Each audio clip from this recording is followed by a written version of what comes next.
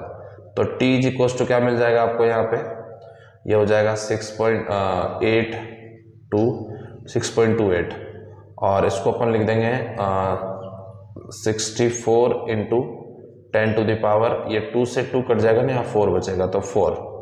अब इसको हम आगे और सोल्व कर सकते हैं, देखना यहाँ पे ध्यान से, यहाँ सोल्व कर देता हूँ। t इज इक्वल टू 6.28, तो ये बचा आपका, और 64 से बाहर निकलेगा तो 8 बचेगा, 10⁻2 बचेगा, ठीक है। इसको मल्टीप्लाई कर लो, 8 गुना 8 64 होता है, 6 8 दूना 16, और 6 कितना हो गया आपका 22, 2 8 6 48, और 2 कितना हो गया आपके 50, गुना 0.10⁻²। अगर मैं इसको भी हटा देता हूँ तो क्या हो जाएगा, t = 50-24 सेकेंड। अब मुझे इसको किस में बदलना है, हावर्स में बदलना है भाई, है ना। हावर्स में बदलें तो इसका 60 सेकेंड, फिर 60 से डिवाइड कर दो तो हमारा ये आंसर क्या मिल जाएगा। यहाँ पे इसको हावर्स में बदलना चाहूँ तो मैं यहाँ कर देता हूँ इसको, ठीक है। देखो ध्यान से, t = 50/24/60 × 60, ठीक है। इससे मल्टीप्लाई करेंगे अपन तो इजीली हो जाएगा। तो यहाँ से अगर सबसे पहले देखें तो आई थिंक ये ज़ीरो हम कट करते हैं तो यहाँ पे पॉइंट लग जाएगा, तो अपन इसको लिख सकते हैं 50.24/36। अब देखो इसको 36, इसको डिवाइड कर लो आपके और छोटा कर सकते हैं इसको, 2 से करें तो कितना हो जाएगा भाई आपका 18 हो जाएगा, और 2 से करें तो ये हो जाएगा आपका 1.25। अब इसको डिवाइड कर सकते हो तो 1 पॉइंट समथिंग आ जाएगा, यहाँ पे 1.4 हावर्स। यानी हमारी जो सैटेलाइट है वो पूरा साइकिल, पूरे उसमें उसका जो टाइमिंग अगर अर्थ के बहुत पास है तो लगभग 1.4 घंटे में वो कंप्लीट क्या कर लेती है, एक चक्कर पूरा कर लेती है। और इसको अगर मिनट में बदलें तो लगभग ये 84 मिनट्स होती है।